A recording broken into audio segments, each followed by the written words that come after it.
Good evening and welcome back to Sounding Board, which is a production of Soroptimist International of Novato.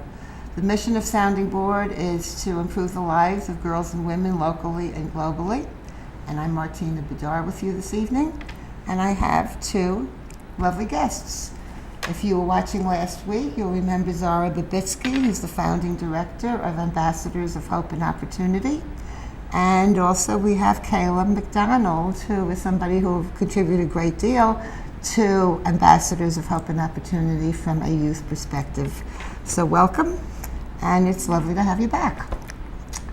Thanks, Martina. It's great to be back. Yeah, I can see and that. I'm so happy you have an opportunity and your listeners have an opportunity to meet Kayla. She's a special youth that I feel privileged to have met and continue to work with our project. Well, I can see that just from a few meetings. Yeah, yeah. Zara, tell us a little bit about Ambassadors of Hope and Opportunity, which, by the way, we might refer to during the program as AHO, the acronym, which is Ambassadors of Hope and Opportunity.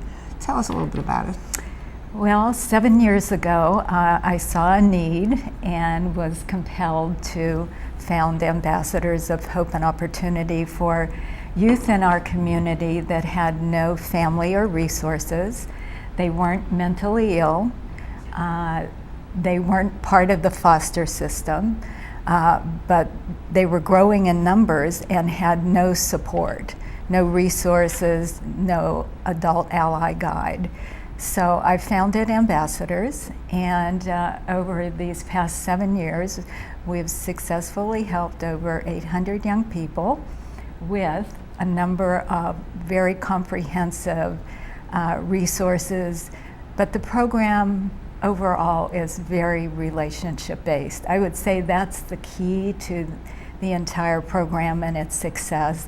Of course, the resources are important, but without that caring relationship where youth can begin to feel that someone really believes in them and will be there no matter what, our work would not be successful. So the kinds of things we provide are a caring adult ally, 3 levels of housing, from emergency housing where they can stay at the AHO cottage for up to 10 days until we match them with a host family, a family in the community that's opening their home and their heart to have one of our youth stay there for several months until they get more stabilized. And then ultimately our youth all want to be in their own apartment with peers, and we assist them with that. So that's the housing piece, but we also help with employment, legal help, wardrobe. We have doctors and dentists that donate their time pro bono. So that's what we do in a nutshell. And you also offer therapy services as long as your youth needs exactly. I think another really unique feature, Kayla can talk about more, we focus on leadership opportunities for youth.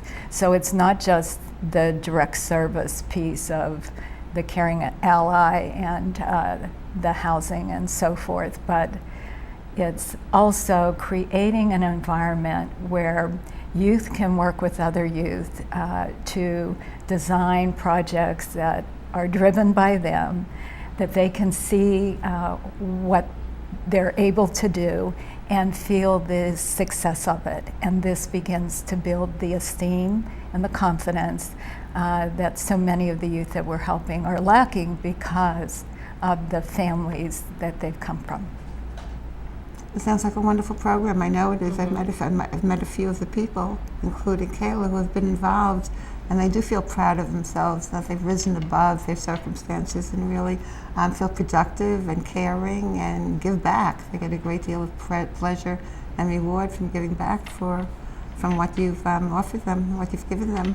So you've done a wonderful service to the youth of Marin County. Well, to me, they're the wonderful ones. I know. I'm I know so you lucky feel that to have way. met them and be somehow a part of their lives and in some way assist them to reach their personal goals, because they're rare and really amazing young people. Let's go over the numbers for a minute. The numbers are staggering, and I just want to put this in perspective. In Marin County, it's estimated that there are about 2,500 youth who either are homeless or without adult support and encouragement and home, the types of homes that they really need to be nurtured by.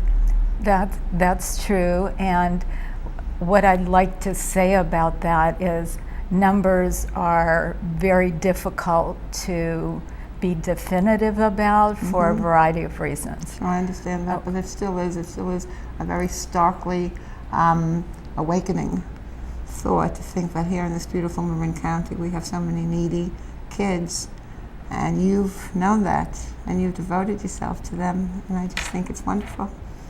My entire life has led up to founding this organization. I was one of these youth when I was young, and there was nothing for me. So it's a part of everything I am and do, and I feel very fortunate to have a purpose that just every day inspires me and gives back so much to me. Your dedication is really admirable. I'll have to say, the more I get to know you, the more I feel how involved you are, how much you care, how genuine and authentic you are, and truly wanting to help these kids. So it's been a pleasure for me to have this time with you. Thank you. Kayla, I want to talk to you for a couple of minutes. How long have you been involved in Ambassadors of Hope and Opportunity? So I've been involved for 3 years now, and initially got involved through Linda Dallaire, who is one of the board members of Ambassadors, and I met her at the Marin Youth Center at an event that I was volunteering at, and ever since then it was pretty much on full force, and I just always stuck around. And I'm sure you've benefited as well as other youth and the organization. Absolutely. What drew you there originally to the organization? I'm sorry, what was that? What drew you to the organization? What specifically made you feel that this was a place for you to devote your time and your energy and your caring? Just even the initial meeting with Zara, we were able to meet at a coffee shop, so just not, an office or a clinic or anything like that, and just talk as people. What's going on with you? This is who I am, what I do, I can relate to you, and just being able to have that conversation and building that trust, and then saying, wow, you really do work in the community. It's not just state funded, it's like really getting people together and networking, and I really like the idea of bringing community into it and building that, and so that's why I really wanted to be involved. And also you have a bit of a history that made this an important organization for you to be allied with. Yes. Do you want to tell us a little bit about that? Well, when I was 17 years old, I ran away from my home in San Leandro. I grew up without parents, and I was raised solely by my great-grandmother. And she was very old school. She really did not want me to go to college, never told me about college. I would find, scholarship referral applications like in the garbage after their due date. And I felt like once I heard what college was, I wanted to go, and that was it. So I felt like I had to run away in order to pursue that dream. Where I ended up here in Marin County to avoid going to a foster home. Another family member took me in, but when I turned 18, the money from the government was going to be stopped, which both my aunts and I were receiving were 6 days apart. So we were no longer able to afford the rent, and so everybody had to leave, and at that point I became homeless here in Marin. And you did some couch surfing with friends, didn't you, for a while? Yeah, just wherever I could go. I had a car, so I would sleep in my car, oftentimes at the Best Buy parking lot up top on the roof there, and just all around the Bay Area, from East Bay to Richmond to here in Marin, just finding what I could. Doesn't feel very safe for a young girl to be sleeping in her car. That must have been kind of frightening to you at times. Yeah, that's why I would just try to find, the isolated places or parking garages, that type of thing, to just, get through those couple hours. And then the sunshine just feels so good every morning. You worked 3 jobs since you were 18 to save up money for college. Actually, since I was younger than that, or probably around 16, or at least 1 or 2 jobs. But yeah, the full-on 3 jobs when I was 17. Within 6 months, bought my first car, and just whatever I could find, just little gigs, cleaning people's houses. The Marin County Fair, I did work with the Youth Leadership Institute, or just Noah's Bagels, whatever I could find, I was going to do it. And you knew exactly where your path would lead. Oh yeah. Nothing was going to stop you. Nothing at all in the world. That's incredible determination for such a young woman. Congratulations. Oh, thank you. Because you have been very successful in reaching that goal. You're in your 2nd year at UC Berkeley on scholarship. Yes, I did. And with all of that going on, do you still continue to participate in Ambassadors of Hope and Opportunity? So how do you manage all that? I really feel like my college career and what I do with AHO are one and the same. I recently decided that I wanted to declare in interdisciplinary studies, and basically what that is you get to propose a research question and you study to answer that and write a thesis at the end. And I want to be able to study the issue of youth around 16 to 25, development studies in the areas of media, psychology, sociology, and really be able to come into something that's really tight-fitting around this project. And what type of media feels most comfortable for you? And what is the message you will try to disseminate through that media? Well, I feel like a lot of the youth in the group are so talented. A lot of us do music or audio recordings, know how to do video production and whatnot. So just incorporating all of those things, and also just learning about what type of effect the media does have on today's youth. What are they listening to through the radio? What are they watching on TV? How are they being portrayed in the media? And they're probably not being portrayed truly.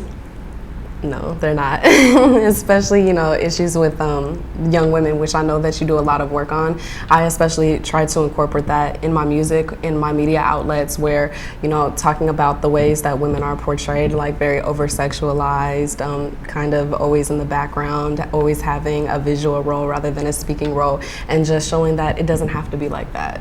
Good for you. Good for you. And I know that you're very, very big on giving back. That you feel blessed and you feel fortunate. Absolutely. And you're grateful and want to give back to other youth, which you seem to be doing a great job at. Thank you. Tell us some of the ways that AHO has helped you, besides the services that Zara talked about. What impetus has Ambassadors of Hope and Opportunity given you to move forward the way you have? Well, when I was trying to get away from my home and work out this situation, Zara, she personally accommodated with me to Kelly Ritter, who's an attorney in family law, to see about the process of getting emancipated, which I've been really curious about and just needed some help with. And that was really helpful for me. Even though I ended up not getting emancipated, it was just knowing that there was a place there that I could go and that she would be able to accommodate me personally. And so some of the other ways that I've been helped are just like Zara said earlier, the leadership opportunities, being able to meet other youth, to tell them that there's somebody that can help, and to actually see that progress happen is just amazing, because a lot of them end up coming back and joining the team, so it's really just this expanding community. If somebody watching our program were interested in either receiving services and help from Ambassadors of Hope and Opportunity, or offering help to be interactive and supportive of the teams that are, or the young people that are involved, how would they go about doing that? The best way is to contact Zara, and I believe that your number is on the website, which is www.ahoproject.org. And once you get in contact with Zara, she's really great about getting back to you. So if you're a youth, she'll contact you. Again, you'll meet at a place like that you feel casual at, a coffee place, a public spot, and really just have a conversation. This is kind of what's going on. And then Zara will say, these are the things that we can offer and that we can help you with, and basically kind of do a checklist of what we were able to do. And then from there, we'll follow the youth all the way through to make sure that they get those things. In terms of people that are willing to help, also contact Zara, because she would love to get back to you and just be able to work out what are you willing to offer, and just the ways that youth will be able to utilize that service. And it's not only for our viewers, but if anybody knows anyone, a neighbor, a friend, a relative who could use some of the wonderful services that Ambassadors of Hope and Opportunity offers, please also get in touch with Zara through the website.